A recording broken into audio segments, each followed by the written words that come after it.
juz. Satu, Goldziher. Yang kedua, Mikhail Tehar. Yang ketiga, Martina Korver. Ini penghafal Al-Quran, orientalis. Dia hafal itu Al-Quran. Titik komanya dia hafal semua. Ya, tapi dia bukan Islam. Ya, dia bukan Islam. Jadi logikanya Al-Quran bisa masuk pada orang yang membenci Islam saja ada, Pak. Nah kalau begitu, sama orang Islam ada yang benci saudaranya, ada juga. Itu 3 kasus. Saya itu biasa kadang-kadang kalau baca itu sejarah, teganya ini orangnya. Maksudnya, kenapa kau bunuh orang sementara sholat gitu? Di luar kah? Iya, maksud saya, ini 3 sahabat, Pak, nggak main-main. Ring satunya Nabi Muhammad. 10 sahabat dijamin masuk surga. 4 orang ini masuk. Itu saya kasih contoh, Pak. Abdullah bin Zubair. Abdullah bin Zubair. Zubair bin Awam itu yang masuk 10. Abdullah bin Zubair itu, Pak. Itu Abdullah bin Zubair. Kan kalau darah kotornya perempuan apa namanya? Haid. Darah kotornya laki-laki apa namanya? Bekam, Pak. Jadi bukan hanya dia, bukan hanya ibu-ibu, bahwa wanita yang punya darah kotor, bapak juga punya darah kotor, karena koro-koroan, marah-marah.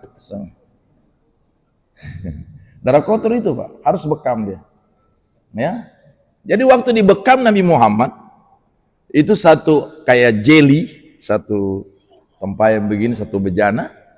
Ya, Rasulullah suruh buang sama kamu buang ke belakang, usahakan jangan ada yang lihat bahwa itu darah saya.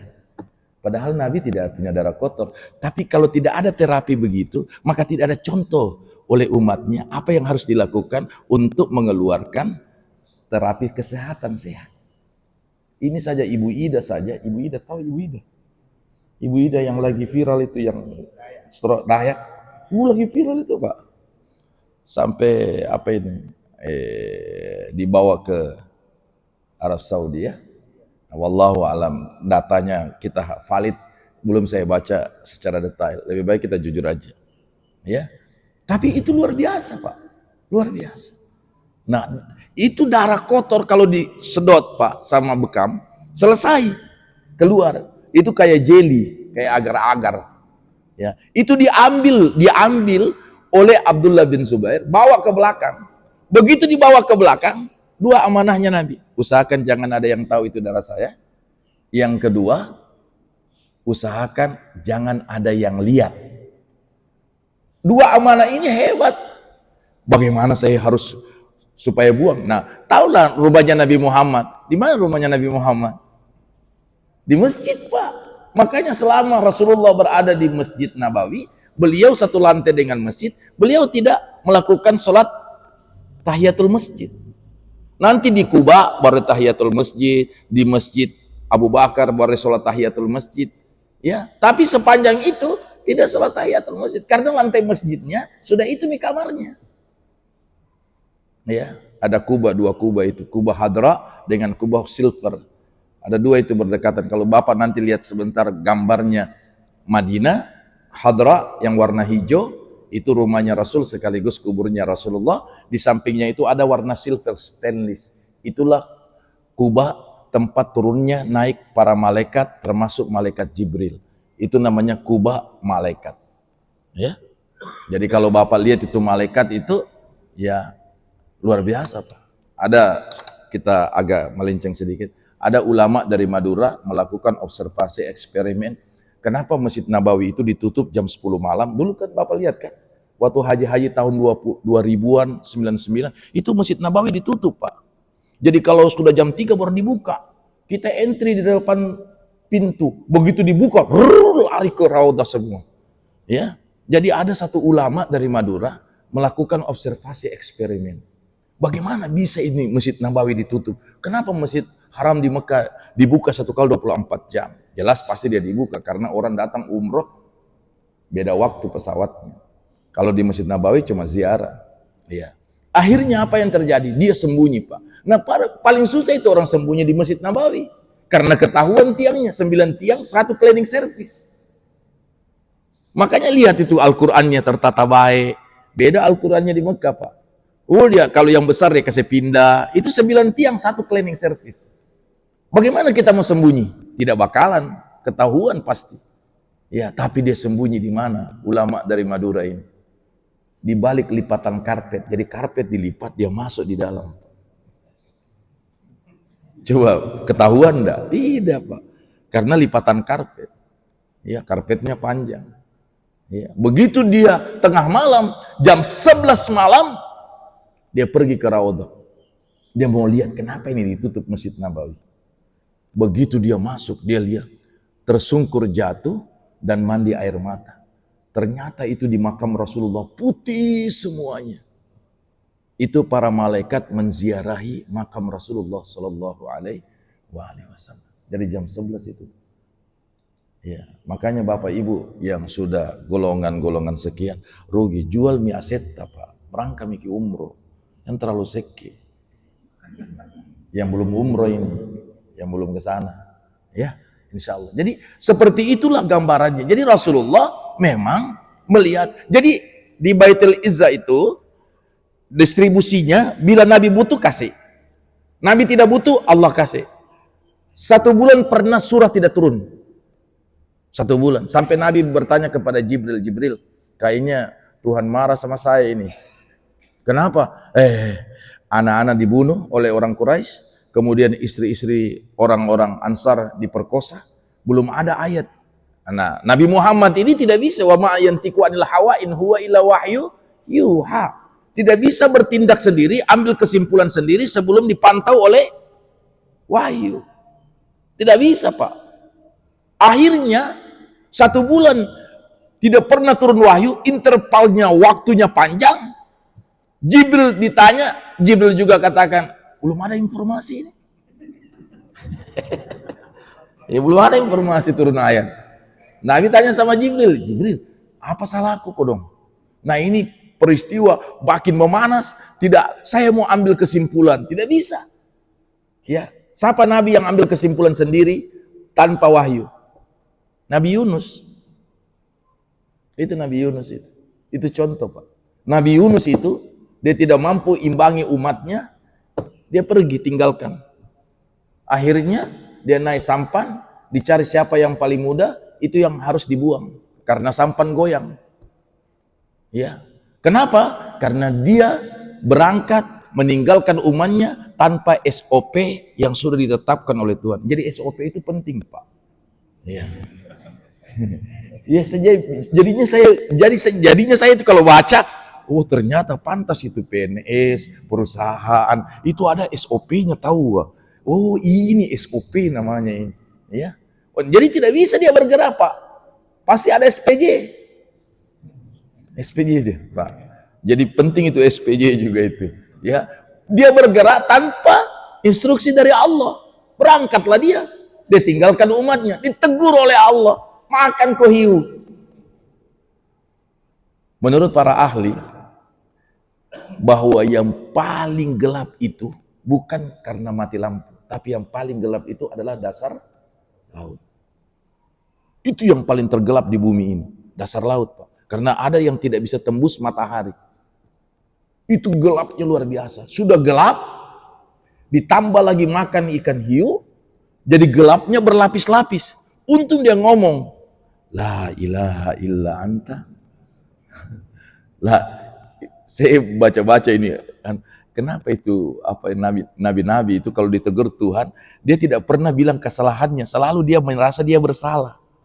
La ilaha illa anta subhanaka inni kuntu minaz. Nabi Adam tidak pernah dia bilang, ya Allah kasih ketemu saya istriku, satu dibuang di Jeddah. Makanya Jeddah itu artinya nenek perempuan karena dibuang di Jeddah.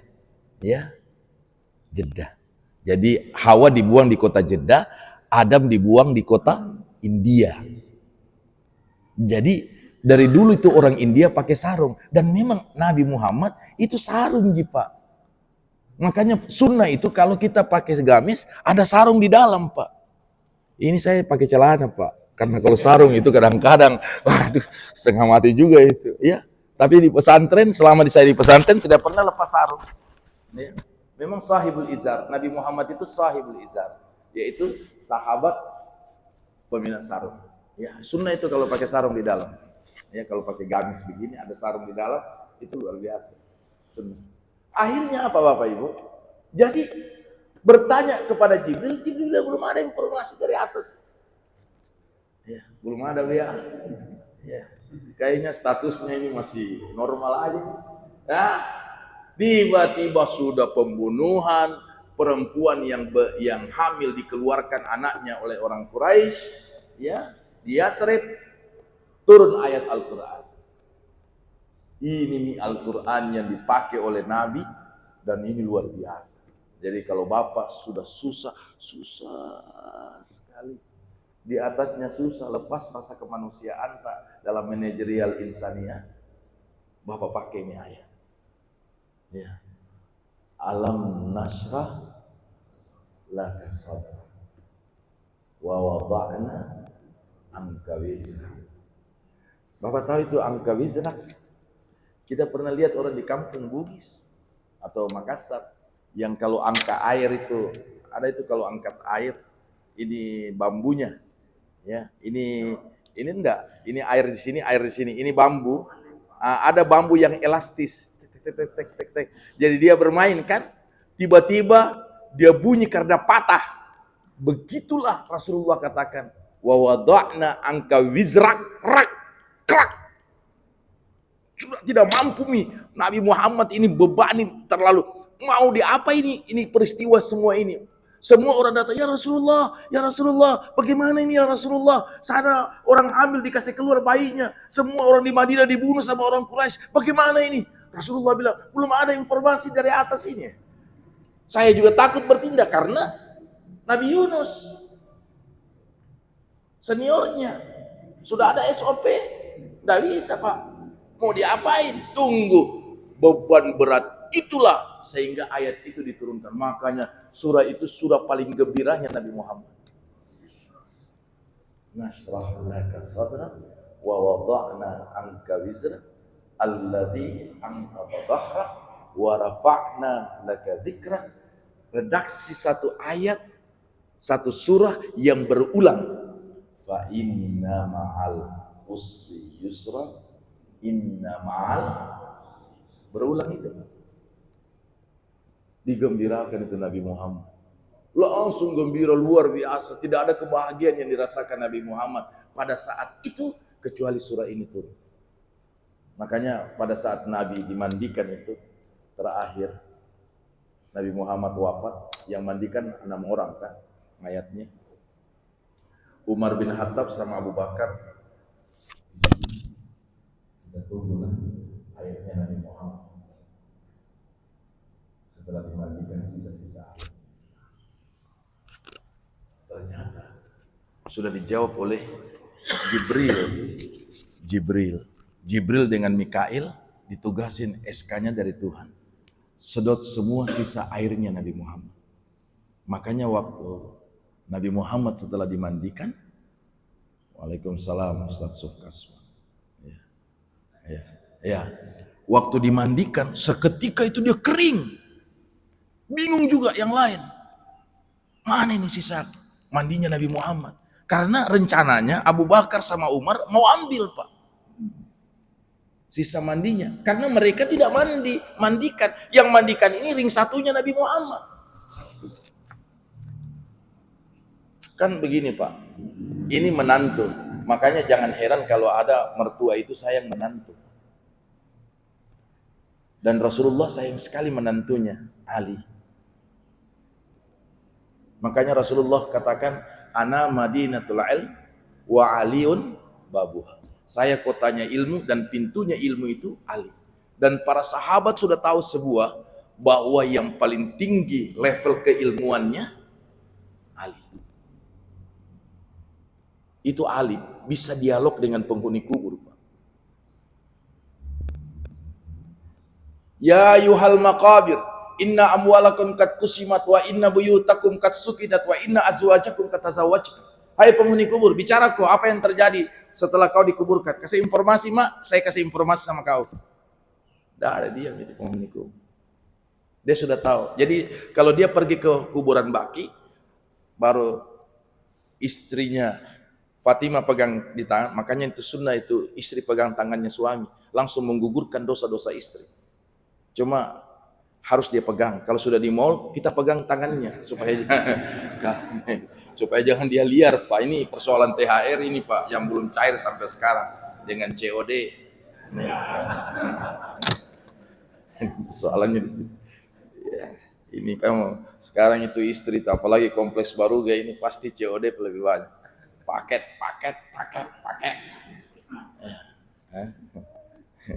Itu luar biasa. Jadi dipegang itu tangannya, ya, oleh Rasulullah, ya. Jadi oleh Fatimah Az-Zahra. Jadi setiap dia jalan di kubur Baqi, dia berhenti dulu. Berhenti itu Ali. Ada orang disiksa kok. Ada orang disiksa. Kita doakan dia ya. Doa lagi. Makanya satu kebahagiaan yang paling besar, Pak, bila kita punya orang tua, jangan hanya dikirimkan Al-Fatihah, didatangi kuburannya. Dia bahagia sekali. Bahagia itu orang tua. Terlalu banyak itu orang yang punya konter pulsa, tapi tidak pernah menelpon orang tuanya. Saya pernah wawancara ada yang punya konter di Karebosi 5. Saya bilang, satu hari berapa kali Anda telepon orang tuamu? Dia bilang, kadang 6 bulan. Padahal kita penjual pulsa. Masih bisa itu kita. Ya. Jadi Pak, memang begini keadaannya anak-anak kita sekarang nih. Kekinian, anak-anak modern, anak milenial. Jadi begitu. Jadi memang alam nasrah laka sadrak, itulah surah yang dianggap paling menggembirakan Nabi Muhammad SAW. Jadi intinya Pak, dengan turunnya Al-Quran, ini bukan karena tidak kecerdasannya orang Arab, bukan. Tapi dia berhubungan dengan etika dan moralitas. Ya. Coba Bapak lihat, mereka temukan itu satu. Kenapa orang tawaf dari kiri ke kanan? Karena tidak melawan peredaran matahari. Mereka juga yang temukan. Ya. Penyelam Indonesia dari UI melakukan penyelaman di air Zam-Zam. Akhirnya dia mengaku bahwa air Zam-Zam tak bertepi dan tak berbatas dan tak berhitung. Dia siapkan tali dari atas, campur oksigen, masuk menyelam. Dia selam, mau dilihat dasarnya di mana. Tidak ada dasarnya Pak itu air Zam-Zam. Sumurnya. Jadi terpaksa dia naik ke atas. Itu salah satu pengalaman spiritual dari Universitas Indonesia bagian penyelaman. Karena mereka yang melakukan observasi eksperimen itu. Jadi begitu juga peredaran matahari Pak. Ya. Kenapa orang tawaf tidak pernah pusing? Mereka temukan bahwa mereka melakukan tawaf tidak melawan peredaran matahari. Karena matahari itu berputar dari kiri ke kanan. Tapi kalau dia putar dari kanan ke kiri, pasti pusing. Ya, itu salah satunya. Jadi kebesaran Quran itu kita lihat dari asbab nuzulnya. Tapi tidak semua Al-Quran itu ada asbabun nuzulnya. Ada yang paket, langsung paket. Makanya distribusinya dari Baitul Izzah, ya distribusi. Ya, beda yang lain, langsung dikasih. Mau terima atau tidak terima, ini instruksi. Tapi Nabi Muhammad tidak. Cuma Nabi Muhammad diberikan jarak ya dalam Al-Quran supaya ada surah Madaniyah, ada surah Makkiyah. Sehingga surah Makkiyah dia pendek karena orang. Kenapa pendek di Mekah? Kenapa tidak panjang di Mekah? Karena kultur budayanya orang Mekah itu Pak. Ya, psikologinya orang Mekah itu tidak bisa. Dia difaktori oleh gunung. Makanya orang yang tinggal dekat gunung dengan laut itu bukan kasar, tapi pita suaranya lebih besar karena mampu mengalahkan suara ombak dan suara angin. Tapi dibandingkan orang yang tinggal dalam kota yang tidak dekat laut. Makanya kenapa orang bilang selalu marahnya orang Bone, rayunya orang Sidrat. Marahnya orang Bone, rayunya orang Sidrat. Kalau Sidrap sama Sopeng bicara, ya orang gunung, Sopeng gunung semua. Kalau besar suaranya, Sidrap juga begitu. Ya, besar suara. Areal-areal persawahan gunung, hamparan. Jadi suara itu kalau bicara dua orang di bawah angin. Makanya dia harus besar. Dan bukan kasar, pita suaranya yang besar. Dan ini berpengaruh kepada qari juga ini. Bapak lihat itu qari tadi, imam. Bodi besar, tinggi, ini panjang, ini mempengaruhi. Tapi coba Ustadz Haji Muhammad Dong, pendek ini. Jadi kalau baru 10 hari imam, habis suara. Tapi orang Arab itu panjang. Jadi suaranya bertahan. Itu salah satu, Pak. Ya. Biar hebatnya bagaimana itu qari, bagaimana hafiz. Tapi lewat 10 hari, keok ininya. Tapi mereka enggak. Karena memang jakumnya panjang. Ya, ini di sini dengan jarak sini. Jadi memang Al-Quran itu, Pak, memang butuh yang seperti itu. Dan saya bilang, ya Allah, itu bacaan Al-Qurannya luar biasa. Ya, Insya Allah mudah-mudahan, Pak, anak-anak kita didik. Yang jelas, hafiz Qurannya harus bersanad. Kapan dia hafiz Quran tidak bersanad? Hati-hati. Karena 3 orang ini dibunuh. Cuman gara-gara. Kalau Al-Quran ada dalam hatinya, pasti tidak rela. Mungkinlah habis sholat baru kau bunuh. Ini semua sementara sholat. Kesian itu. Seperti Ali itu, Abdurrahman Muljam yang bunuh. Itu cuma tinggal, kulit saja yang menahan kepalanya jatuh. Pisah. 3 kali tebas, Pak. Jadi sementara tak Allah Akbar, baca Al-Fatihah, tak. Baru yang bunuh, hafiz, penghafal Al-Quran 30 juz. Sampai-sampai Umar bin Khattab itu, waktu beliau jadi amir, jadi khalifah, semua ahli Madinah, kalau bisa berujuk hafalannya kepada Abdurrahman Muljam. Karena kekuatan hafalannya. Sampai rekomendasinya, ternyata pembunuh berdarah dingin.